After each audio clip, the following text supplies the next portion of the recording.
ওম ভৃগুসুতায় বিদ্মহে দিব্যদেহায় ধীমহি তন্ন শুক্র প্রচোদয়াৎ। এটি শুক্রের গায়ত্রী মন্ত্র। আর শুক্রের প্রণাম মন্ত্রও তো আপনার স্ক্রিনে দেখতে পাচ্ছেন। হিমকুন্দ মৃণলাভং দৈত্যনাং পরমং গুরুম সর্বশাস্ত্র প্রবক্তারং ভার্গবং প্রণামাম্যহম। শুক্র অত্যন্ত গুরুত্বপূর্ণ একটি গ্রহ। বিশেষ করে পুরুষদের চাটে কিন্তু এই শুক্রই তার স্ত্রী বা গার্লফ্রেন্ড। আবার এই শুক্রই কিন্তু প্রেমের কারক তত্ত্ব, প্রেম করে বিবাহের কারক তত্ত্ব। আবার এই শুক্রই ধন ঐশ্বর্যেরও কারক তত্ত্ব। তার কারণ শাস্ত্রে মান্যতা দেওয়া হয়েছে যে এই শুক্র গ্রহেই দেবী লক্ষ্মী এবং কুবের দেবের বসবাস। আবার শুক্রের মধ্যে গুরুতত্ত্ব আছে, তিনি দৈত্যদের গুরু, অসুরদের গুরুদেব। আর জ্ঞানের ভাণ্ডার তিনি। ছবি আঁকা, নাচ গান, নাটক, কবিতা, আবৃত্তি, অ্যাক্টিং অর্থাৎ অভিনয় বা ক্রিয়েটিভ সেক্টর বলুন, fashion, photography, videography, modelling, news, media, entertainment, television, film, jewellery, garments, মহিলাদের সম্পর্কিত বস্তু, বস্ত্র সামগ্রী, restaurant, catering, beauty parlour, flower, perfume, lavish lifestyle, branded জিনিসপত্র বা এই ফিল্ম ইন্ডাস্ট্রির কথা বলুন, মুভি ইন্ডাস্ট্রির কথা বলুন, সকল ক্ষেত্রেই কিন্তু শুক্রেরই দাবদাবা চলে। এই শুক্রই কিন্তু ফেমাস বা বিখ্যাত হওয়ারও কারক তত্ত্ব। ধন ঐশ্বর্যের তো অবশ্যই, জ্ঞানের তো অবশ্যই। কর্কট রাশি, কর্কট লগ্ন, ক্যান্সার সাইনের জাতক জাতিকাদের ক্ষেত্রে 31শে মার্চ রবিবার বিকাল 4:54 শুক্র রাশি পরিবর্তন করে আপনাদের ভাগ্যস্থানে গোচর করবে। আর সেখানেই থাকবে 25শে এপ্রিল বৃহস্পতিবার রাত 12:07 পর্যন্ত। তাহলে 31শে মার্চ থেকে 25শে এপ্রিল, এই যে 25-26টি দিন শুক্রের গোচরের কারণে আপনাদের জীবনে ঠিক কী কী প্রভাব পড়বে। একে তো আপনাদের শনির ঢাইয়া চলছে, শনি মঙ্গলের সংযোগও আছে, সূর্য রাহুর গ্রহণ যোগ, বুধ বক্রী হয়ে কিন্তু জড়ত্ব যোগ তৈরি করছে রাহুর সাথে। কিন্তু সুখবর একটি, যে শুক্র তার উচ্চস্থ মীন রাশিতে গোচর করছে আপনাদের ভাগ্যস্থানে। শুক্র মীন রাশিতে উচ্চস্থ হয়, আর আপনাদের ক্ষেত্রে মীন রাশির ঘর হচ্ছে 9th হাউস, যার ফলস্বরূপ অত্যন্ত লাভান্বিত আপনারা হতেই পারেন। কী কী বিষয়ে আলোচনায় থাকবো, প্রতিকার প্রয়োজন পড়লে পরিশেষে যেমন আলোচনায় থাকি তেমনটি তো থাকছেই। এই আলোচনাটি কিন্তু ইন জেনারেল প্রেডিকশন হতে চলেছে।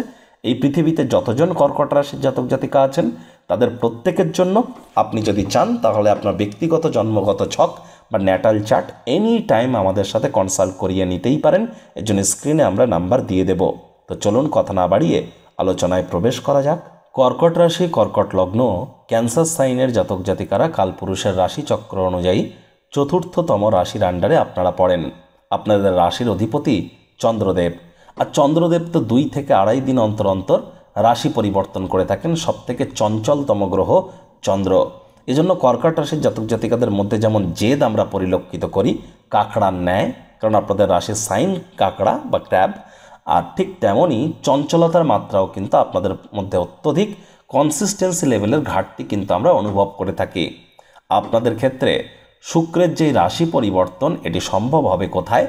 আপনাদের 9th হাউস, ভাগ্যস্থানে। ভাগ্যস্থানে কিন্তু আপনাদের ক্ষেত্রে শুক্র উচ্চস্থ একটি গ্রহ, যদিও এখানে সূর্য আছে আর রাহুর সাথে সম্মিলিত হয়ে। দেখুন, আমি তো বলবো 13 তারিখের পর আরও বেটার ইম্প্যাক্ট পাবেন। তবে আমি ধরে নিচ্ছি আপনাদের জন্মছকে রাহু শুক্র মজবুত পজিশনে আছে। রাহু যেমন দৈত্যদের সেনাপতি, শুক্র তেমন দৈত্যদের গুরুদেব। গুরুদেব সেনাপতি সহাবস্থান, এটি কিন্তু আপনাদের ভাগ্যকে মজবুতি অবশ্যই দিতে চলেছে। আপনার পিতার স্বাস্থ্যের উন্নতি, পিতার কর্মের উন্নতি বা পিতার সাথে আপনাদের সম্পর্কের উন্নতি, পৈতৃক সম্পত্তি প্রাপ্তির যোগ্য আপনাদের থাকতে পারে। এ সময় কিন্তু ফ্যামিলি কোনো বিজনেসের শুরুয়াত আপনারা করতেই পারেন। তীর্থযাত্রা, তীর্থ ভ্রমণের সুযোগ আপনারা পেতে চলেছেন। আধ্যাত্মিক ক্রিয়াকলাপে নিজেদেরকে নিমজ্জিত রাখুন, অত্যন্ত লাভান্বিত এ সময় আপনারা নিশ্চিতভাবে হবেন। এ সময় আপনাদের সাহস পরাক্রম কিন্তু বৃদ্ধি পেতে চলেছে। অনলাইন ইনকাম, ডিজিটাল মার্কেটিং বা ওয়েবসাইট, প্ল্যাটফর্ম বা অ্যাপ বা কোনো প্রকার অনলাইনে কাজ করছেন, ডিজিটাল জগতে কাজ করছেন, ওয়ার্ক ফ্রম হোম করছেন, সোশ্যাল মিডিয়াতে কেরিয়ার করতে চান, ইউটিউবার যারা আছেন, ব্লগার যারা আছেন, তাদের প্রত্যেকের জন্যই কিন্তু সময় সুযোগ দুর্দান্ত পরিগণিত হচ্ছে। সময়ের সুযোগের সদ্ব্যবহার করুন। যারা বিদেশের সাথে কোনো না কোনো কর্মে যুক্ত আছেন তারাও কিন্তু লাভান্বিত হবেন। যারা বর্তমানে বিদেশে আছেন জন্মস্থান ত্যাগ করে, বা যারা মাল্টিন্যাশনাল কোম্পানিতে কাজ করছেন, তাদের জন্য সময় সুযোগ আরও বেটার পরিগণিত হবে। এ সময় ভাগ্যের সাপোর্ট আপনারা পাবেন। যে কর্ম করতে যা সময় লাগে তা অর্ধেক সময়ের মধ্যেই কিন্তু সমাপ্ত হতে পারে।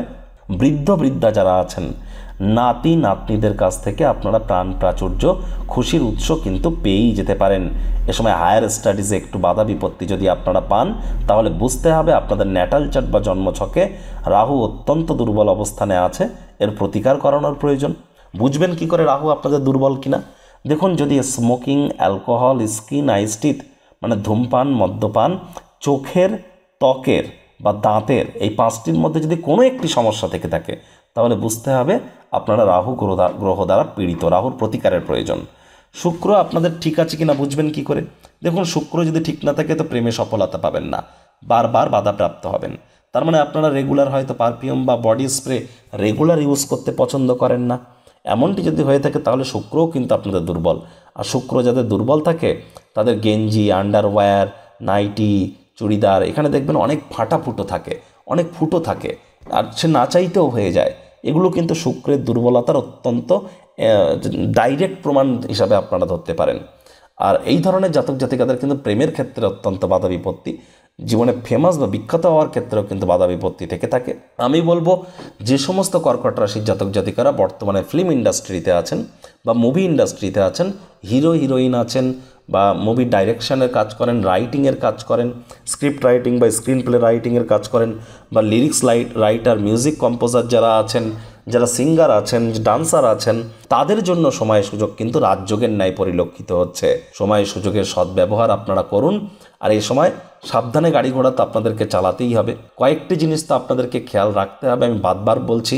শরীর স্বাস্থ্য সম্পর্কে অত্যন্ত সচেতন থাকুন। নেশা ভাঙের প্রতি আকৃষ্ট যেন একদমই হবেন না।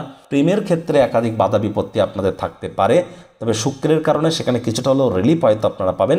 নতুন করে কোনো প্রেমের সম্পর্কে যেন এ সময় জড়াবেন না। ভালোবাসার মানুষের চরিত্র নিয়ে সন্দেহবাতিক হবেন না। বাইরের খাদ্য খাবার যত কম খাবেন ততই কিন্তু বেটার। তা না হলে বদহজমের প্রবলেম কিন্তু আপনাদের ক্ষেত্রে মারাত্মক আকার ধারণ করতে পারে। প্রথম সন্তানের তরফ থেকে কোনো দুঃসংবাদ পেতে পারেন। কেরিয়ারটি এই সময় আপনাদের ভালো যাবে, তবে 2 তারিখ থেকে 25 তারিখ এই যে সময়টা, বুধ যেহেতু বক্রী হবে, জীবনের ব্যাপারে, কেরিয়ারের ব্যাপারে, ফিনান্সের ব্যাপারে কোনো গুরুত্বপূর্ণ সিদ্ধান্ত গ্রহণ করা থেকে বিরত থাকুন। স্টক মার্কেটে যারা আছেন খুবই সাবধান আপনারা। আর যারা রাজনৈতিক জগতে কেরিয়ার গড়েছেন বা সরকারি চাকরিজীবী আছেন, 13 এপ্রিলের পরের সময়টা কিন্তু আপনাদের ভালো। 13 এপ্রিলের আগে পর্যন্ত মনে রাখবেন, ধৈর্যে বসতে লক্ষ্মী। কোনো বিষয় তাড়াহুড়ো করবেন না, মেজাজ গরম হতে পারে, হুটহাট করে রেগে যেতে পারেন। আপনার কাছের মানুষজনই আপনার বিরুদ্ধে বিপরীত আচরণ করতে পারে। এ সময় মাথা ঠান্ডা রাখতে হবে। যাই হচ্ছে না কেন গিলে খেয়ে নিন, রাগ হলেও গিলে খেয়ে নিন, ধৈর্য ধরুন। দেখবেন 13 এপ্রিলের পর ধীরে ধীরে সব কিছু ঠিক হওয়া শুরু করেছে। 13 এপ্রিলের পর যারা ইলেকশনে অংশগ্রহণ করবেন 100% জয়যুক্ত আপনারা হতে চলেছেন, যদি আপনাদের ন্যাটাল চার্ট বা জন্মছকে সূর্য মজবুত পজিশনে থেকে থাকে। সূর্য রাহুর সংযোগ কী ফলাফল দেবে, মঙ্গল শনির সংযোগ কী ফলাফল দেবে, এ বিষয়ে কিন্তু অলরেডি চ্যানেলে ভিডিও আপলোড করা হয়েছে। সময় সুযোগ বুঝে একবার দেখে বা শুনে নিতে ভুলবেন না। প্রতিকার স্বরূপ আলোচনা করতে গিয়ে আপনাদেরকে বলবো, যদি শুক্র দুর্বল হয়ে থাকে, ভিডিওটির শুরুতেই আমি শুক্রের গায়ত্রী মন্ত্র, প্রণাম মন্ত্র দিয়েই শুরু করেছিলাম। সেগুলো প্রত্যেক দিন সন্ধেবেলা আপনারা 21 বার করে জপ করুন, পারলে 108 বার করে করুন, অত্যন্ত লাভান্বিত হবেন। আর যাদের ধন সম্পদ, মান সম্মান, ঐশ্বর্য, প্রভাব প্রতিপত্তি, খ্যাতিতে আপনারা প্রবলেম ফেস করছেন, তারা শুক্রবার করে নিরামিষ খান, পুরুষ মহিলা নির্বিশেষে শুক্রবার করে নিরামিষ খান। 7টা শুক্রবার সন্ধেবেলার সময় স্নান আদি সেরে লাল রঙের বস্ত্র বা হলুদ, লাল, সাদা, গেরুয়া বা কমলা অর্থাৎ রেড, হোয়াইট, ইয়েলো বা অরেঞ্জ অথবা স্যাফরন কালারের ড্রেস পরে লাল রঙের একটা আসনে বসে পড়ুন লক্ষ্মীর ঘটের সামনে এবং লক্ষ্মীর পাঁচালি পড়ুন। অত্যন্ত উপকৃত হবেন। কোনো কিছু না পারলে বলুন মহালক্ষ্মীর গায়ত্রী মন্ত্র, ওম শ্রী মহালক্ষ্মী চ বিদ্মহে বিষ্ণুপত্নাই চ ধীমহি তন্ন লক্ষ্মী প্রচোদয়াৎ। আর যেহেতু আপনাদের শনির ডাইয়া চলছে, সন্ধেবেলা করে শনির নাম জপ ধ্যান আরাধনা অবশ্যই করতে হবে। শনিবার করে আপনারা সরিষার তেল বেগুন খাবেন না। শনিবার করে সরিষার তেল বেগুন, লবণ, লোহা কিনবেন না। শনিবার করে নিজের মুখের প্রতিচ্ছবি দেখার পর সরিষার তেল গরিবদের মধ্যে দান করে দিন, অত্যন্ত উপকৃত হবেন। তো বন্ধুরা, ভিডিওটি আপনাদের ঠিক কেমন লাগলো, আপনাদের সুচিন্তিত মতামত আশা করি আপনারা নিচের কমেন্ট বক্সে লিখে জানাবেন। ভিডিওটি ভালো লাগলে একটি লাইক করতে ভুলবেন না। এই আশা রেখে আমি আমার বাণীকে এখানেই বিরাম দিচ্ছি।